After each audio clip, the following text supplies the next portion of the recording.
Martes en Coapé, señores, ¿cómo están? Bienvenidos, como buenos patriotas que somos. Acá estamos trabajando en pleno feriado, menos Raúl Bogarín, ¿verdad? Porque aparentemente está él en plenas celebraciones patrias, pero está bien. Hoy le dimos a él ese día libre y vamos a hacerles el aguante desde Coapé hasta las 21 horas y tenemos mucha información. Ya empezamos con algo de último momento que nos llega desde Caaguazú. Estamos hablando de un hecho de robo agravado, al menos un intento, según las informaciones que se tienen, con enfrentamiento de por medio. Es el dato que nos llegó a estas horas y se habla de una persona herida, pero que no tendría nada que ver con el robo. Este es el sitio o la zona donde se produjo precisamente este atraco. Estamos hablando de delincuentes que estaban manejándose a pie, al menos 5 serían según el relato dado hasta ahora por las víctimas, y fue en este tramo, un camino de tierra roja completamente, fue el escenario de este violento atraco que finalmente se frustró. Porque detrás de este camión que estamos viendo que resultó con varios impactos de bala, estaba una comitiva policial que estaba haciendo su recorrido por la zona e intervino inmediatamente una vez que se percataron de lo que estaba ocurriendo. Y fue precisamente con ellos que se dio el enfrentamiento. Hay un cruce de disparos y estamos en contacto telefónico con el subjefe del Departamento de Investigaciones de Caaguazú, el comisario Humberto Aquino, para que nos dé más detalles sobre cómo fue este atraco fallido. ¿Cómo te va, comisario? Buenas noches. Muy buenas noches a la amable audiencia. Comisario, contanos un poco cómo fue exactamente que se dio este episodio. ¿Había circunstancialmente un equipo policial por la zona que se enfrentó con los asaltantes? Bueno, según lo que me reportan acá, yo tengo una regional ahí en la jurisdicción de Campo 9. Ellos ya están, personal de investigaciones ya está en el lugar, ya dialogó con las víctimas y según manifestación del conductor de este camión de repartidor de mercadería varia, sí, de la comercial Villalba, de un camión Mercedes-Benz, que estaba repartiendo mercadería, surtiendo a la zona del lugar, a despensa y casas comerciales que están en la zona, y en un momento dado ellos fueron interceptados saliendo como 3 a 4 personas de una zona boscosa con arma de fuego en mano y que le hacían parar. Y justamente detrás del camión venía otro vehículo, según manifestación del personal de la subcomisaría y de Santa Catalina, distrito de Lú, que al percatarse de lo que ocurrió, entonces ellos abrieron fuego contra esta persona y asimismo esta persona, los malvivientes, respondieron con arma de fuego también. Y hubo un intercambio de disparos en ese momento y esta persona tenía pasamontaña, posiblemente tenía todas el rostro cubierto y nuevamente ellos se internaron en una zona boscosa. Y ahora estamos nosotros realizando una patrulla en la zona, un rastrillaje en la zona, ya con mañana seguramente con la luz solar vamos a intensificar esa patrulla. Y estamos viendo en las imágenes, comisario, de cómo quedó el camioncito repartidor, muchos impactos en el parabrisas y resulta realmente sorprendente pensar en que ninguno de los ocupantes resultó herido o en ese momento ya no estaban a bordo del camioncito cuando se dio el cruce de fuego. Bueno, según manifestación del conductor, él se agachó totalmente en el piso del camión. O sea que estaban adentro del vehículo. Él estaba dentro del vehículo, sí, así mismo. Y el acompañante se bajó y corrió. Y eso fue lo que dijo y gracias a Dios no hubo heridos en ese balacera, digámosle. Pero tengo entendido, comisario, según el reporte, que hubo daño colateral, una mujer que es vecina de la zona que recibió un impacto. Sí, así me reporta también que una señora que se encontraba también en la cercanía del lugar recibió una herida en la pierna. Ya, ¿y ella está fuera de peligro? ¿Qué se sabe, comisario? Sí, ella está fuera de peligro, ya fue auxiliada ya en un centro asistencial médico y ya está en estado de observación. Ahora, ¿qué se sospecha sobre esta gavilla, comisario? Hablamos de asaltantes comunes, ¿qué es lo que pretendían? Porque bien equipados, bien preparados en un asalto tipo comando y para interceptar a un camioncito repartidor. Bueno, son delincuentes comunes que probablemente se están dedicando a este asalto de repartidores de camiones que normalmente estos repartidores de camiones no llevan más de 10 millones por la cantidad de según la mercadería que ellos, la recaudación del día que tenían no superaba los 10 millones. Entonces, no estamos hablando de un grupo grande tipo comando como se estaría manejando. Más bien es un grupo que se juntaron así ahí de una zona de aledaña al lugar para hacer atraco. Pero ya nosotros ya vamos a estar prosiguiendo con la investigación ya en busca de estos sujetos. Aparte del conductor, ¿cuántas personas más lo acompañaban del camioncito? Un acompañante. Uno más. Pues estoy viendo Todos son muchas manchas de sangre adentro del habitáculo del camioncito, comisario. Aparentemente de refilón resultan heridos algunos de los ocupantes, ¿eh? Uno de los ocupantes lo que tiene es cortura del vidrio que... de las curvicas del vidrio. Sí, ya entiendo. Sí. Y a eso le terminó generando cortes. Sí, un corte más bien en la piel. Bueno, ¿van a proseguir entonces los trabajos a tempranas horas, comisario? Así mismo, nosotros vamos a seguir con el rastrillaje y en busca de todo delincuente para así identificarlo y ponerlo ante la justicia. Bueno, perfecto. Estamos expectantes entonces de las novedades, comisario Humberto Aquino. Gracias por estos detalles. A usted y a la audiencia a la orden. Bueno, estoy leyendo nada más acá el informe de Erlis, compañeros, y mencionan que se encontraron en el sitio, al menos Criminalística levantó al menos 22 vainas percutidas, o sea que hubo una balacera infernal en ese punto con la policía. Resulta realmente sorprendente que solamente hubo heridos de refilones, pero sí se llevó la peor parte una vecina que estaba a unos 100 metros del lugar donde se produjo el atraco y el enfrentamiento. Y le terminó alcanzando uno de los disparos que impactó en su pierna, pero ya lo decía el propio comisario Humberto Aquino, que es el subjefe del Departamento de Investigaciones de Caaguazú, ella está fuera de peligro. Tremendo realmente lo que ocurrió hace cuestión de unas horas nada más en este camino vecinal, y les voy a decir exactamente en qué punto. Es en la compañía Cuarta Línea Santa Catalina de la colonia Zapatinicue, zona rural de Caaguazú, distrito de exactamente, del departamento de Caaguazú, donde se produjo este enfrentamiento con la policía y asaltantes también, que finalmente escaparon sin llevarse absolutamente nada, pero sí se produjo todo este incidente con balacera de por medio.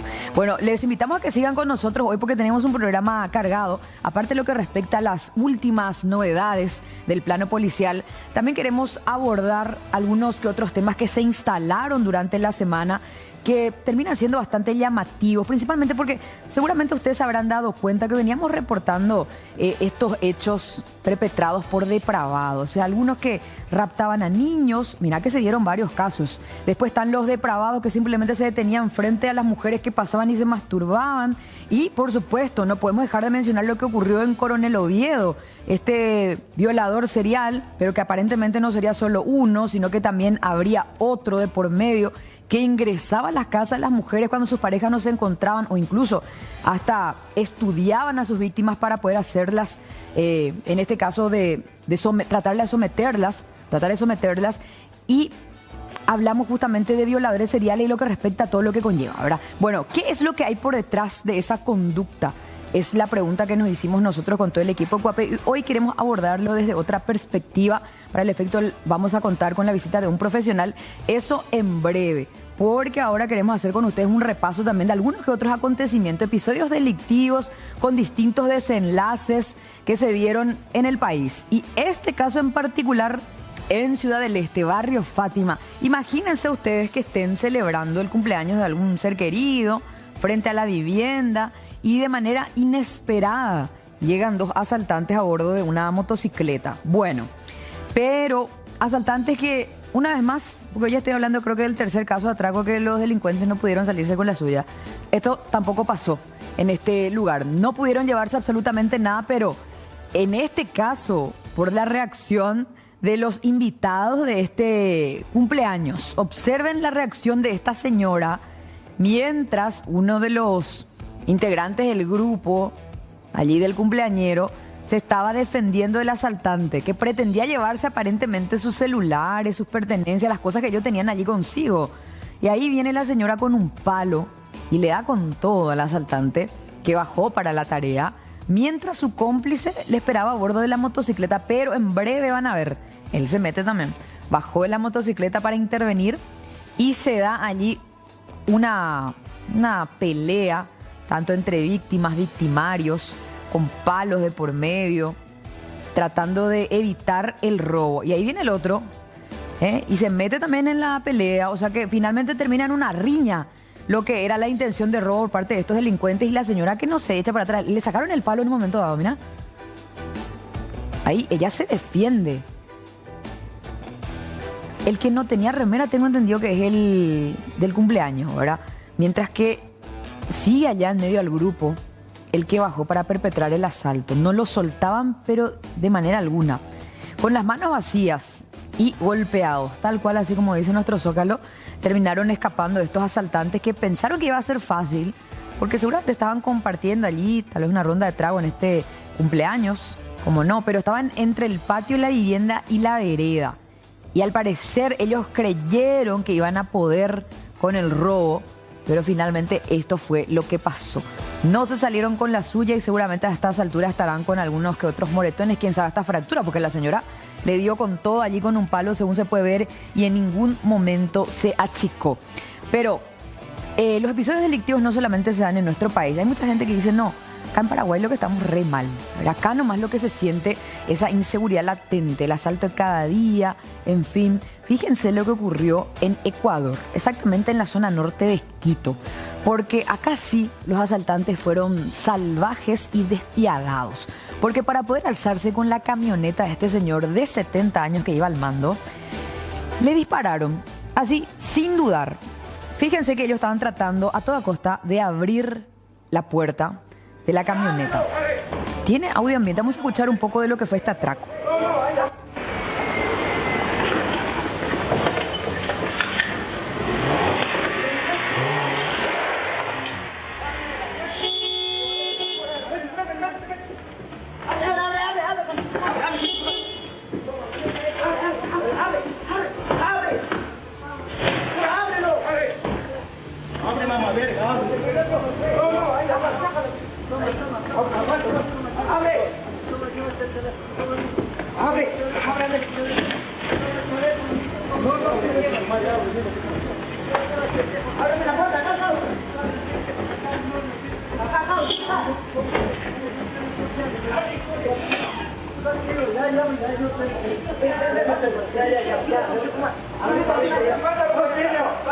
Bueno, este es el momento exacto donde lo sacan al conductor del interior de la camioneta, que era finalmente el objetivo. Lo que ellos pretendían a toda costa era llevarse la camioneta de alta gama. Y para el efecto, fíjense que ellos aprovecharon que la camioneta redujo la velocidad, porque ahí estamos viendo una lomada, le cerraron el paso y trató de defenderse, se resistió la víctima. Y allí lo golpean a culatazos, entre los cuatro se ponen contra él y en un momento dado van a escuchar el disparo. Ahí está. Ahí está el momento en que efectúa uno de ellos el disparo que termina impactando en el ojo lado izquierdo del conductor de esta camioneta, que a estas alturas, según el reporte que dio la propia familia, esto se destaca entre las informaciones del plano policial a nivel internacional, dicen que este señor perdió el ojo como consecuencia de este robo. Y allí finalmente como que ya lo neutralizaron con el disparo que le costó el ojo a este señor, escapan con su camioneta. Fueron salvajes definitivamente porque desde que le cerraron el paso, rompieron la ventanilla, se metieron adentro, lo jalaron del brazo, de esa forma lo sacaron prácticamente arrastrado. Él trató allí de acelerar, pero ya no se pudo hacer nada porque finalmente le bloquearon el paso y ahí vemos el momento exacto. Si bien este señor sobrevivió, ya les decía, perdió el ojo como consecuencia del balazo que recibió del lado izquierdo. De todos modos está gravemente todavía hospitalizado, así es que veremos porque según lo que mencionan las autoridades está con pronóstico reservado debido a la gravedad de la herida que presenta a la altura de la cabeza. Esto se produjo durante las últimas horas en Quito, zona norte. ¿Y qué es lo que mencionan los vecinos sobre esto? Porque observen que es una zona residencial, en un camino bastante angosto. Ni siquiera la existencia de cámaras de circuito cerrado, el horario, cerca de las 22 horas. Ni siquiera eso les importó a los delincuentes. Incluso hasta existía la posibilidad de que los vecinos llamen a la policía, que aparentemente llegaron a hacer, porque ¿ustedes se percataron que se escucha una sirena de fondo? Después que ellos ya escapan con la camioneta, van a ver ustedes y van a escuchar también de paso lo que ocurre después de balear a este señor de 70 años. Imagínense, ahí está. 2 disparos efectuaron, uno cuando bajaron del automóvil y el segundo cuando ya le hirieron al señor. Ahí vamos a escuchar el momento en que escapan y se escucha una sirena. Yo no tengo la llave del carro. Ahí estoy entrando ya.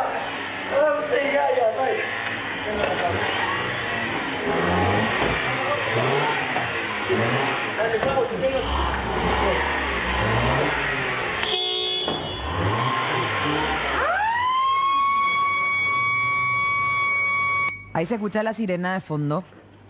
No se precisó hasta ahora si se trató de una patrullera policial, pero finalmente se puede percibir y aparentemente esto también hizo con que los delincuentes huyan más rápido. Preocupación en Quito, sí, posiblemente se trate de un botón de pánico también, atendiendo que justamente el horario en que se daba era temprano, no todas las personas en ese horario están durmiendo y seguramente habrán escuchado los disparos, entonces reaccionaron de esa forma. Por supuesto, meterse, tratar de defender resulta hasta casi imposible por temor, pero sí, esta fue al menos la reacción que tuvo uno de los vecinos en posiblemente implementar el botón de pánico para llamar a la policía, pero lastimosamente este hombre de 70 años resultó herido. Ahora, atención con lo que ocurrió en Francia, información de último momento, al estilo Zamora le vamos a decir nosotros, porque cuando decimos Zamora, a todos les va a venir en la cabeza ese rescate que se produjo precisamente acá, en zona de la Costanera.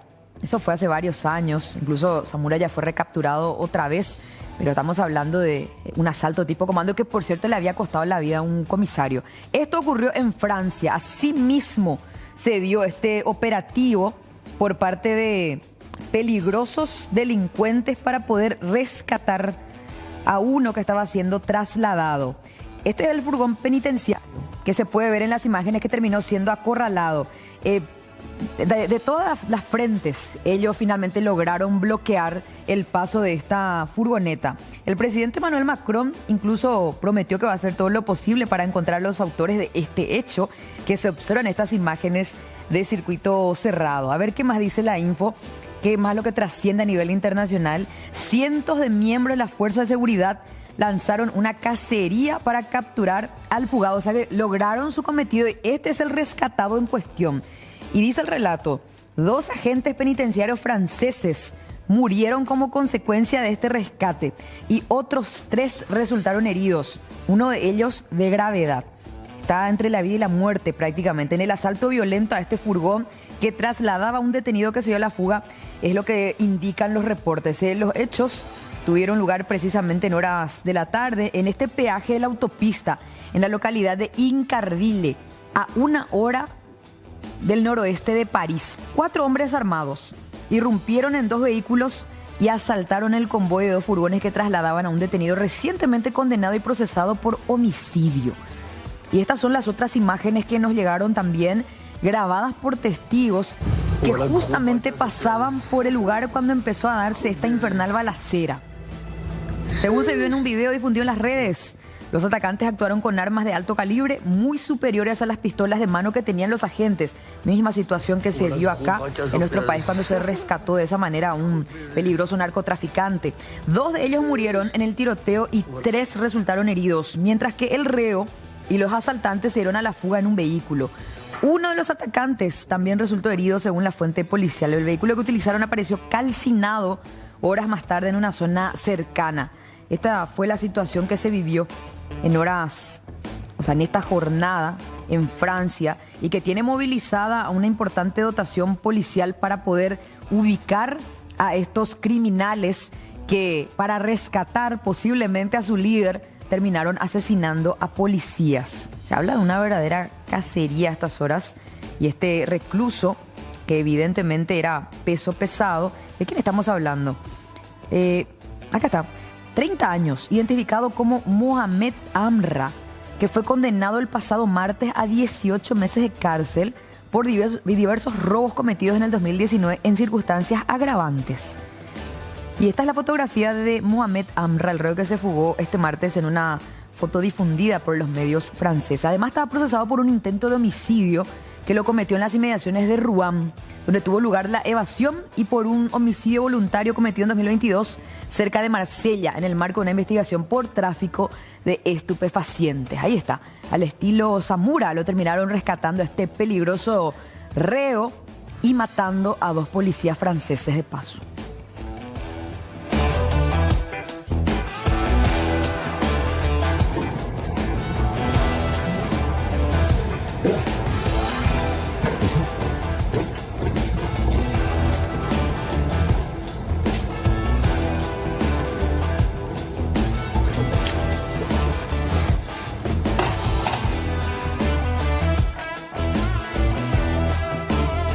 Bueno, y atención con esta información que nos llegó desde el este del país. ¿Cuántos casos? ¿No? Hablamos de hechos de robo, también operativos de parte de la policía, hechos sangrientos, porque hace cuestión de horas nada más también se dio un atraco fallido en ese punto. Y ahora esta información que habla sobre un miembro del PCC, pero a él se lo detuvo en su rol de estudiante de medicina, pero de quien se tenía la información que era un integrante del primer comando de la capital. Él fue aprendido en la vía pública. Se trata de un ciudadano brasileño que tiene un tendal de antecedentes y procesos, además de órdenes de captura en su país. Imagínense, él siendo integrante activo del PCC en su país, con este tendal de antecedentes, siendo buscado por la policía brasileña, simplemente era un simple, valga la redundancia, estudiante en nuestro país. Pero de todos modos fue identificado y ubicado. Atención con las órdenes de captura que pesan en su contra en su país. Portación ilegal de armas, homicidio, entre otros. Parece que se les atribuye 2 hechos de homicidio en ese país. Se trata de Guillermo Enrique Nepomuceno, 34 años, ahí lo estamos viendo ya, recluido. Él se había presentado con otro nombre para buscar pasar desapercibido. Esto según el reporte de la comisaría cuarta. El hombre estaba estudiando medicina en Ciudad del Este, así de sencillo. La intervención policial fue por una denuncia de intento de homicidio y lo encontraron portando el arma supuestamente utilizada para esta tentativa. La presunta víctima es Eduardo Rangel Santos de Lima, de 24 años, y el aprendido dijo ser Bernardo Cabral Pires, de 32 años. Así se presentó, también con una supuesta identidad brasileña, pero que no le correspondía. Del poder de este detenido se incautó un arma de fuego tipo revólver, así como también un calibre 32 largo, industria argentina, en fin. Con intervención del Departamento de Inteligencia de la Policía, también el Comando Tripartito de la Policía Federal del Brasil, se descubrió la verdadera identidad del detenido, que resultó ser Guillermo Enrique Nepomuceno, de 34 años, de nacionalidad brasileña. Por lo que entiendo, entonces, este hombre, aparte de los antecedentes que pesan en su contra y órdenes de captura en Brasil, trató de cometer un hecho similar en nuestro territorio, y es por eso que lo terminan apresando. Y es allí donde se descubre toda la mentira, que no se trataba de la persona que él dijo ser. Finalmente, mediante el cruce de información con los pares del Brasil, se pudo descubrir que se trataba de un integrante activo del PCC, pero que en nuestro país era un humilde estudiante de medicina.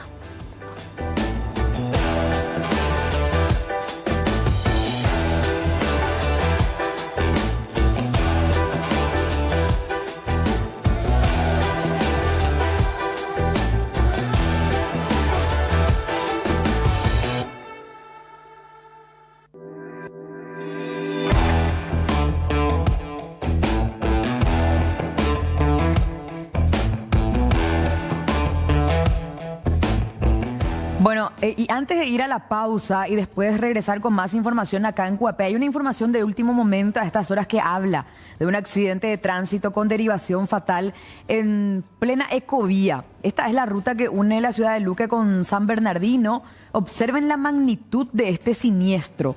Una persona perdió la vida como consecuencia de los vehículos involucrados. Un camión de carga.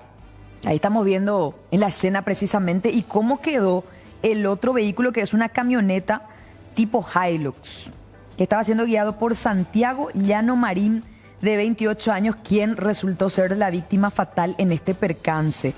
El informe de la policía dice que tras recibir una llamada del sistema 911, la gente de la policía se constituyó hasta el sitio y finalmente se convocó a personal de criminalística porque está en curso el procedimiento por parte de la policía para poder determinar las circunstancias de este accidente. Observen la destrucción. Incluso por lo que se puede ver allí, hasta se generó un incendio como consecuencia. El camión de carga quedó destruido. Posiblemente estamos hablando de un choque a alta velocidad de frente y vemos cómo quedaron ambos vehículos volcados en medio a la ruta. Y este camión tipo tumba es, por lo que estoy viendo, tenía carga en su interior. ¿Qué es eso? Parece piedra de las grandes.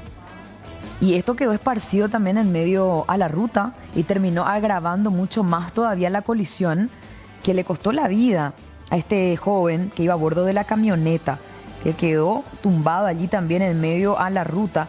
El que iba al mando del camión de carga es Adán David Hortellado González, de 34 años, que fija domicilio en la ciudad de Luque. Esto ocurrió hace instantes nada más, señores, en la ruta de Covía, San Bernardino, Luque.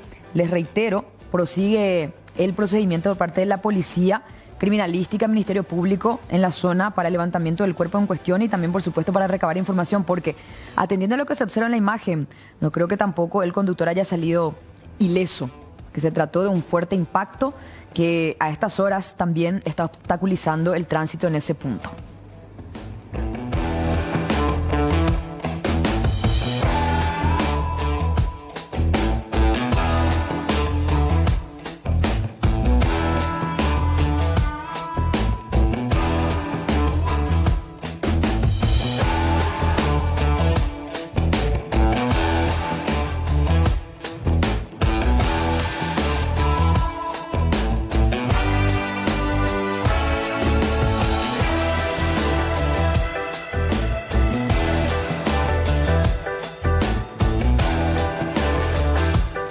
Bueno, lo que ya les adelantaba precisamente lo vamos a abordar en el segundo horario de QAP y lo vamos a hacer con el psiquiatra forense José Vera, quien ya está aquí detrás de cámaras aguardando justamente el momento de esta entrevista que va a resultar sumamente interesante, así que les invitamos a que sigan prendidos porque vamos a tratar precisamente de este fenómeno que venimos informando últimamente sobre los depravados sueltos. ¿Qué es lo que está pasando en las calles? ¿Cómo se explica esa facilidad de exponer una situación como esta, ya sea del rapto con las intenciones de abuso sexual, así como también la de masturbarse frente a las personas a plena luz del día? ¿Qué es lo que hay por detrás? Muchas preguntas y una mirada mucho más profunda a lo que respecta a este caso. Les invitamos a que sigan prendidos. Esto a la vuelta de la pausa.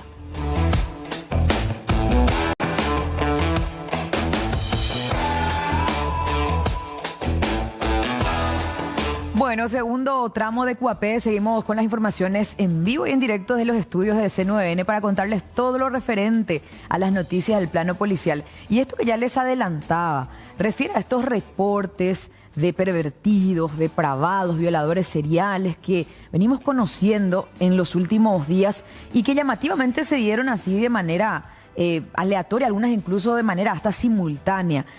Queremos entender un poco lo que hay por detrás de todo esto, qué es lo que se explica, porque mucha gente dice son enfermos, ¿verdad? Pero con decir que son enfermos estamos justificándolos, de que no lo hacen de manera premeditada, en fin, para el efecto hoy estamos en compañía del psiquiatra forense José Vera, que ya está acá en nuestra mesa de QAP, en nuestra mini comisaría, como le decimos nosotros, y antes de hablar con él, de saludarlo, por cierto, queremos recordar los últimos casos que se dieron y, por supuesto, partimos con lo ocurrido en Coronel Oviedo.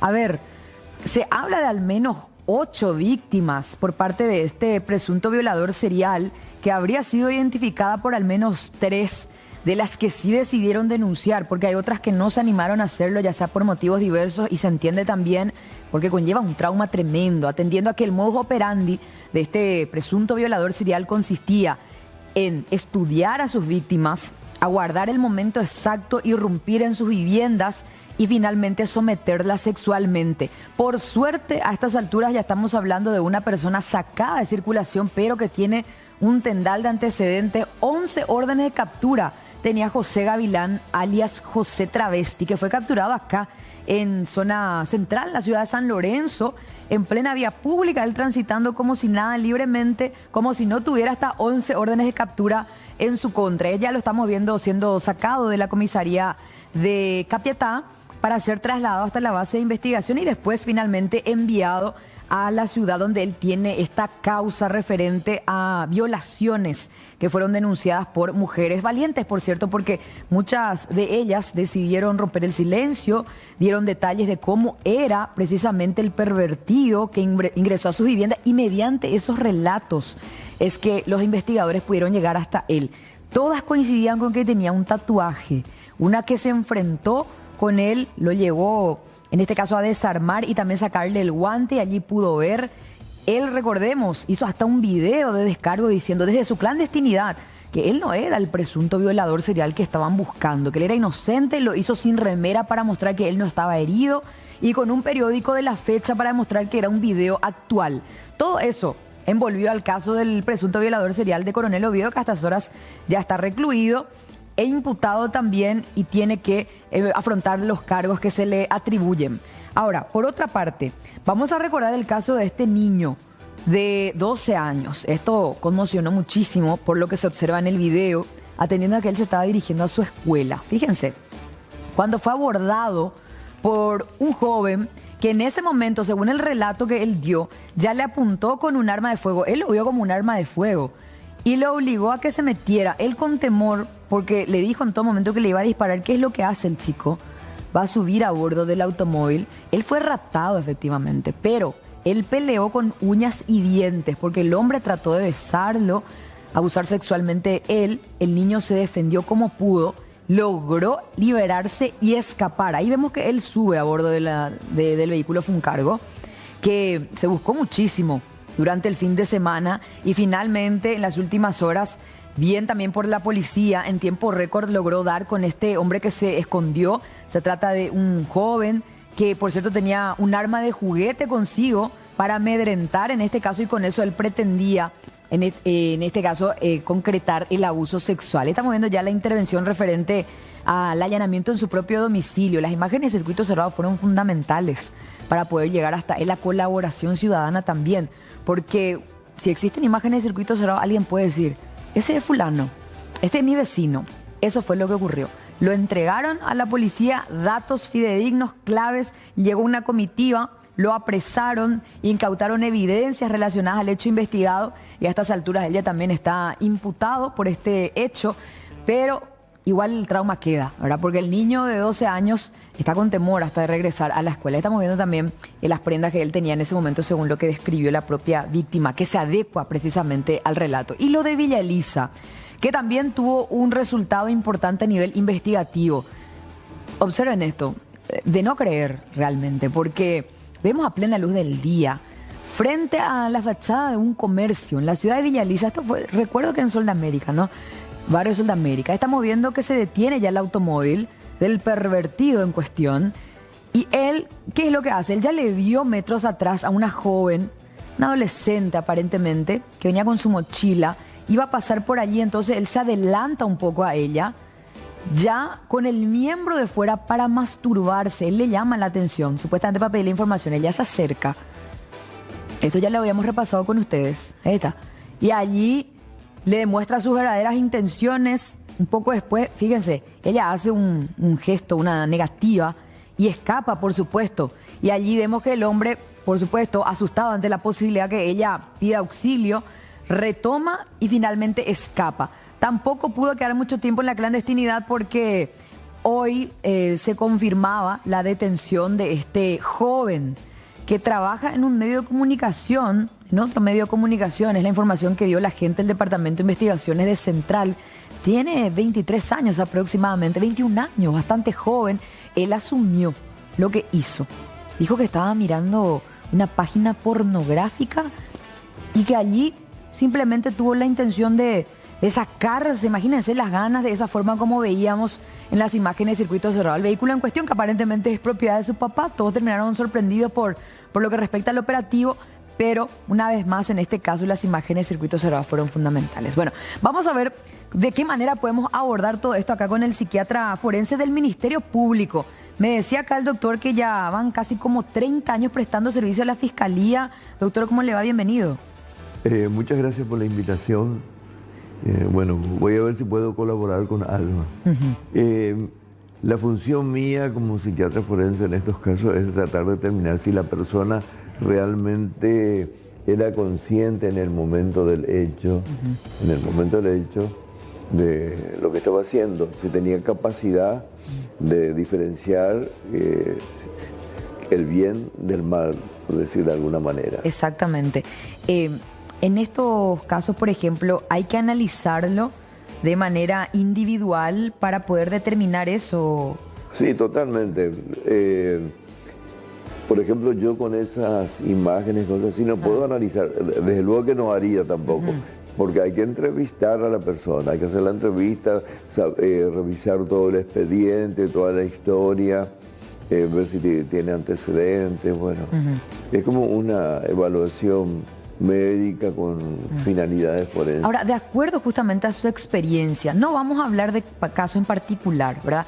Pero atendiendo a estos tipos de conductas, ¿cuáles son las situaciones que pueden haber por detrás? ¿Podemos decirle a una persona así enferma?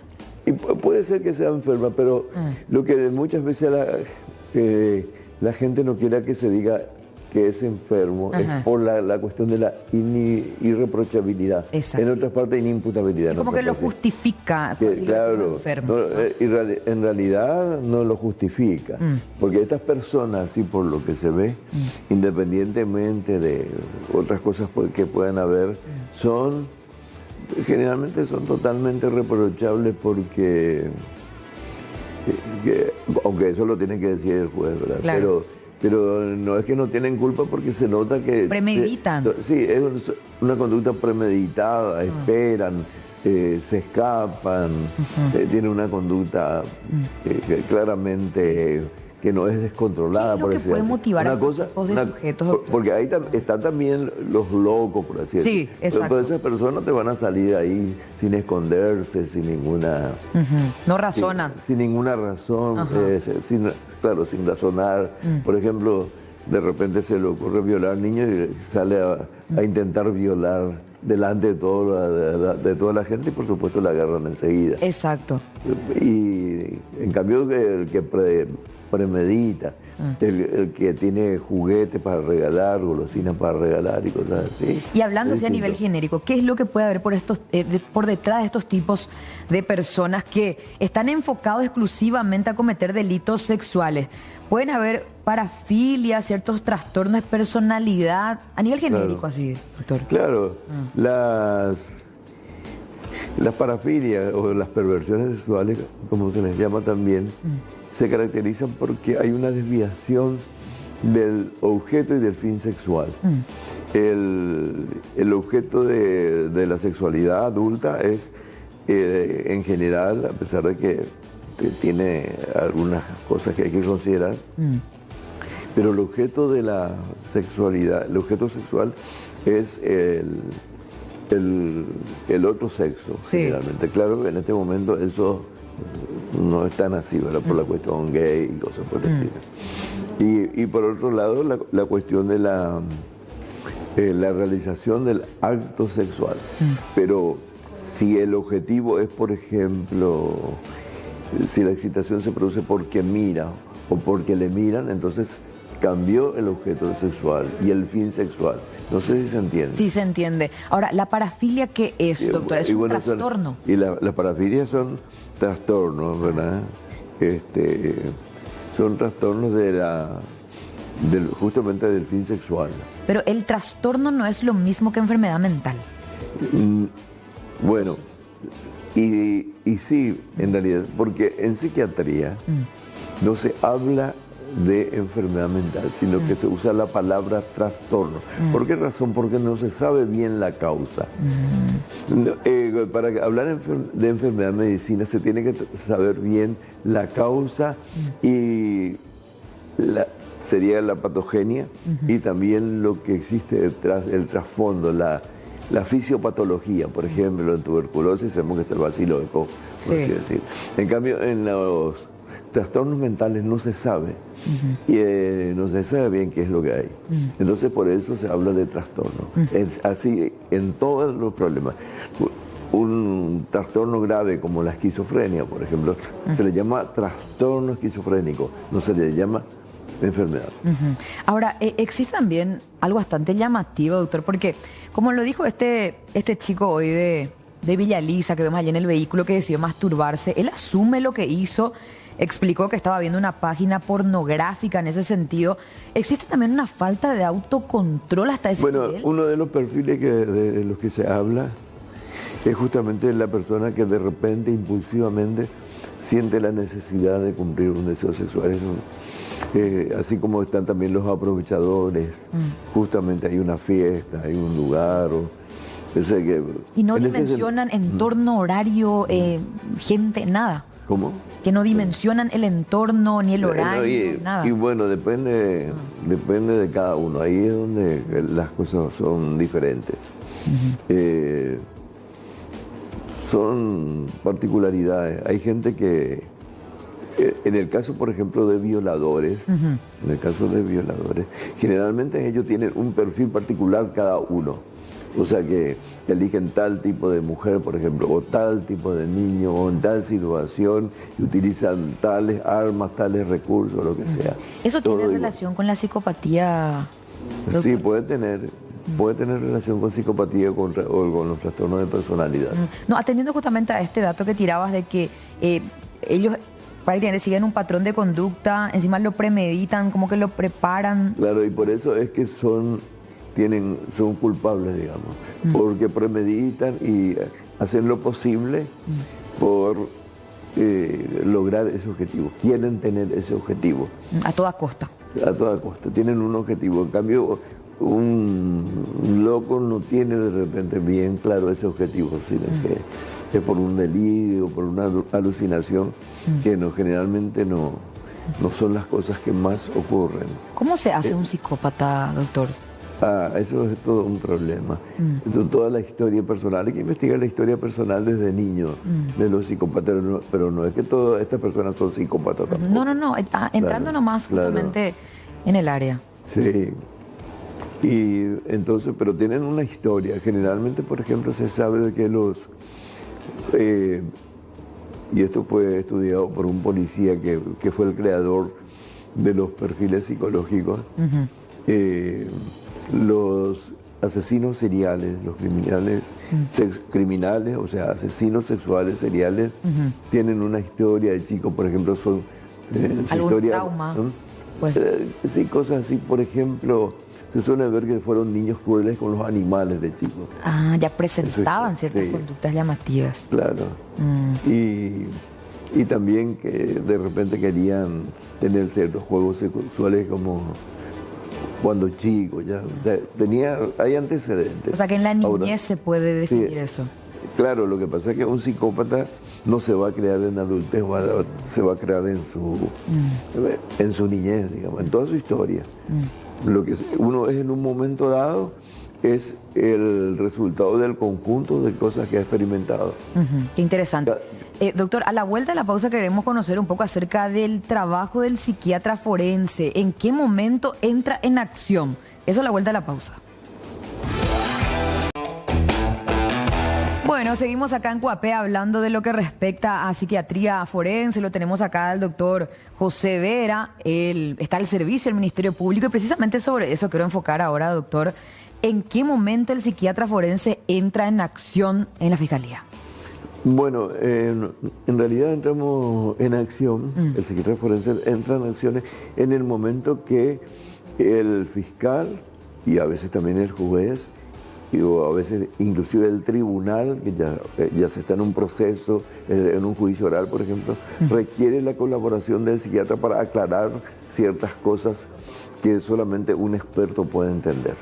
Y fundamentalmente lo que se busca es si la persona en el momento del hecho tenía o no un trastorno mental. Porque una persona puede ser enferma, enferma digo, pero en realidad no usamos la palabra enfermedad, puede tener un trastorno mental y eso no hace que no sea culpable, sino que lo que hace que sea culpable es que ese trastorno haya influido en el momento del hecho.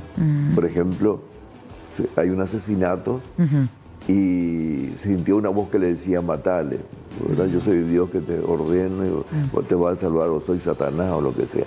Entonces en ese caso es que la persona no tiene culpa porque se debe al trastorno mental. Pero una persona con trastorno mental puede también cometer un hecho punible como cualquier otra. O sea que en ese sentido, durante este proceso y en medio de la realización de un juicio, es fundamental la evaluación del psiquiatra forense. O sea, usted emiten un informe sobre la situación claro, de ese lo que procesado. hacemos, la pericia, por ejemplo, hay dos cosas. La pericia, la más típica, nosotros podemos hacer un informe sobre un trastorno. No, ponerle de un caso en particular, sobre un del caso, procesado. Claro, nos pueden pedir un informe o nos pueden pedir una pericia. Sí. Cuando se hace una pericia, el informe se denomina dictamen. Dictamen. Y hay veces que podemos hacer pericia de pericias, que se llama también metapericia, y el resultado se llama parecer. En ese caso, cuando se pone en duda un primer dictamen, puede ser. Claro, e inclusive a veces se hace una junta médica. Resulta ser que todas las partes tienen el derecho de poner sus peritos. Y en la ley dice, bueno, cada parte pone su perito, la defensa, la querella y el juez. Sí. Y suponete que hayan 3 peritos. Y la ley sugiere que el dictamen se haga entre los 3. Y si no hay acuerdo, si no se llega a un acuerdo, entonces cada uno puede ser por separado. Pero se trata que haya acuerdo. Ahora, durante todos estos años de su trayectoria, ¿cuáles fueron los casos que principalmente a usted le tocó evaluar? ¿Homicidios principalmente? ¿Hay robos también por medio? No. ¿Cuáles son? Lo más común son los robos. Los robos agravados, sobre todo con asalto. Pero en realidad, si uno va a cumplir estrictamente la ley, yo creo, no soy abogado, pero todos los casos se tienen que ver. Todos. Todos ameritan de una evaluación. Todos los casos. En algunos países sí de rutina, sí o sí. Acá también se podría tomar así. Pero no se hacen todos, por supuesto. Son demasiados y somos pocos los psiquiatras forenses y los psicólogos forenses para toda la población. Y lo que respecta al trastorno de personalidad, ¿también influyen estos tipos de conductas delictivas, doctor? Claro, lo que más hay son los trastornos de personalidad. Digamos, uno puede hacer una frase así. Los psicóticos, o sea, las personas con trastornos mentales, se tratan en el hospital psiquiátrico. Y las personas con trastornos de personalidad se tratan en la cárcel. ¿Entendés? Porque un porcentaje grande de personas con trastornos de personalidad están en la cárcel. Los que roban constantemente, los que asaltan, los que son descontrolados. Porque esas personas son conscientes, actúan intencionalmente, tratan de llegar a un resultado particular. Y está el tema de las adicciones también. Vos me preguntabas cuáles son los casos que más se ven. Bueno, también cambia un poco según las épocas. Cuando yo entré recién a trabajar en el Ministerio Público, lo que más veíamos, por alguna razón, eran, no sé bien la razón, pero algo ocurría porque veíamos muchos casos de abuso sexual infantil. Muchísimos. Eso era lo que más veíamos. Después eso pasó al tema de la marihuana. Entonces todo el tiempo veíamos chicos que consumían marihuana. Resulta que la marihuana ahora se consume medio en forma, no sé, recreativa, en parte, ya no discrimina tampoco clases sociales, en todas partes. Claro, ahora, en lo que respecta y después eso pasó a otro tipo de cosas, a los robos, pasó de la marihuana, pasó al crack. Y ahora, también los casos de feminicidio que requieren mucho la intervención psiquiátrica. Sí, claro, los casos de feminicidio sí, porque habría que ver si no se debe a un trastorno mental. Yo particularmente a veces discuto con otra gente, pero mi experiencia, y no sé si yo también estoy, o sea, los forenses estamos en un lugar particular también, en el sentido que tenemos un departamento de salud mental y por supuesto, si el fiscal detecta que puede haber un trastorno mental, nos mandan a nosotros. Entonces, digamos, hay una especie de selección y vemos muchos casos ahí que son con trastorno mental. Exacto. Doctor José Vera, muchísimas gracias por acompañarnos hoy y, por supuesto, lo esperamos en próximas entregas para seguir abordando estos temas que son bastante interesantes. Claro, a mí me interesa mucho difundir este tema y me gustaría realmente colaborar con él. A mí me apasiona la psiquiatría forense realmente. Bueno, y vamos a ir a coordinar con la producción para abordar otro tema, ¿verdad? Referente al ámbito también una próxima entrega de Cuapé, porque por hoy es todo, pero con la promesa de regresar el próximo jueves con más de las noticias del plano policial acá en Cuapé. Gracias.